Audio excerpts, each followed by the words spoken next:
I'm wearing this jumper, the same one as the last one. It's my fall Meowt 4 jumper. Yeah? Meow? Is this cat? No? Okay.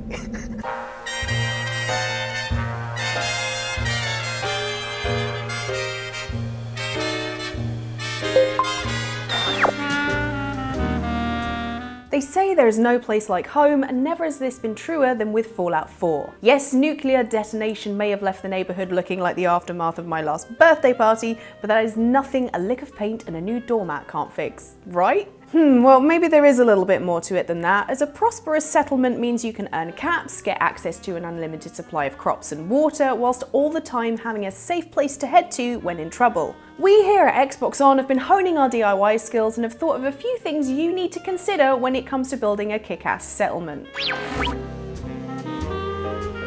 As we've already established, settlements like Sanctuary Hills and the Red Rocket truck stop could do with a little bit of TLC. Luckily, you have the ability to scrap certain objects or structures for space to rebuild and organise. Scrapping things gives you a free supply of building materials, so if you need something specific, have a think about what items and structures your base might be made of before going on a wild goose chase across the Commonwealth to find something that is literally on your doorstep. Before you scrap everything, however, take a moment to think. A large pre-built structure such as a ruined house can be a useful vantage point to deal with attacks. Resources are quite literally the building blocks of your settlement, and whilst your imagination for creation may run free like a radstag in the wasteland, you may often find yourself limited by the number of resources you have at your disposal. Whilst base materials such as wood and steel may be easier to come across due to everything being made of, well, wood and steel, items such as gears and screws may be trickier to find. However, scroll over an object or structure you're looking to build, and if you're missing any parts, hit RB to tag the missing items. Then when you're out and about in the wasteland, objects containing these parts will be helpfully highlighted with a magnifying glass. Also make sure when building an item such as a turret that you're getting the most bang for your buck. For example, you could upgrade your machine gun turret to a heavy machine gun turret for only a few more resources, whilst also benefiting from a much higher defense. Let me be frank for a second. You can have all the space and resources in the world, but if you don't know how to organise, then your settlement is going to suffer. We all want to look after good old Mama Murphy, but there is such a thing as overprotective, you know? This is starting to look like a proper home, thanks to you. Organise the areas of your settlement in a way that makes sense to you. Make an area of containers to store all your currently unused items and parts so that you can easily find what you're looking for, and group all your workstations together. It can also be handy to place all of the beds in your settlement near one another, making it easier for you to find residents when you need to talk to them. Remember that you can store certain items in your workshop to share with other settlements, and you can also simply pick up and move items in the environment. Also think very carefully when placing defensive items. You should make sure that all your turrets and guard posts are covering all key areas of your settlement, as it can be difficult to tell where some enemies are coming from. It's not always the perimeter you need to watch out for. And when it does come to covering the outskirts of your settlement, something as simple as a wall can do the trick. Once you figure out where the majority of your enemies are likely to attack, use structures such as walls and fences to slow down their progress, or herd them into areas where you have enough firepower to deal with them effectively.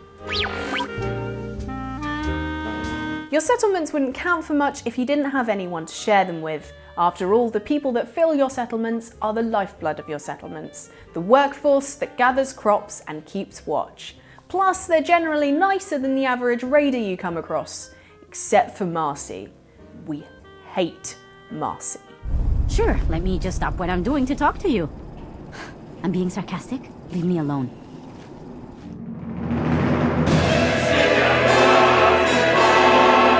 With this in mind, the more people you can convince to join your settlement, the better, and there are several ways to go about this. The easiest way is to build a recruitment radio beacon in your settlement and hook it up to a power source. This will bring in a regular stream of settlers via radio, and best of all, you can even tune in to listen to your own beautiful voice providing the inspirational words. Attention, Commonwealth residents. Are you looking for a safe place to settle? Alternatively, you may bump into characters out in the wasteland who you can convince to join, usually at the expense of a favour. Much like your companions, you can also trade with them to equip them with better weapons and items. Plus, you can kit them out in intimidating gear to strike fear into anyone who dares stand against your settlement. Looking good, Preston. I can see why that improves charisma. At least it's not raining.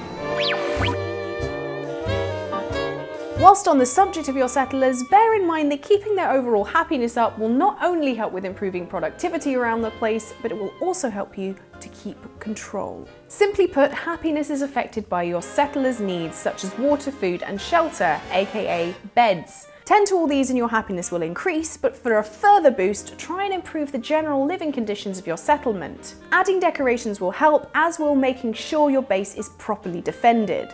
Look guys, I appreciate that the world has pretty much destroyed itself, but that doesn't explain why you all have to be such needy so-and-sos.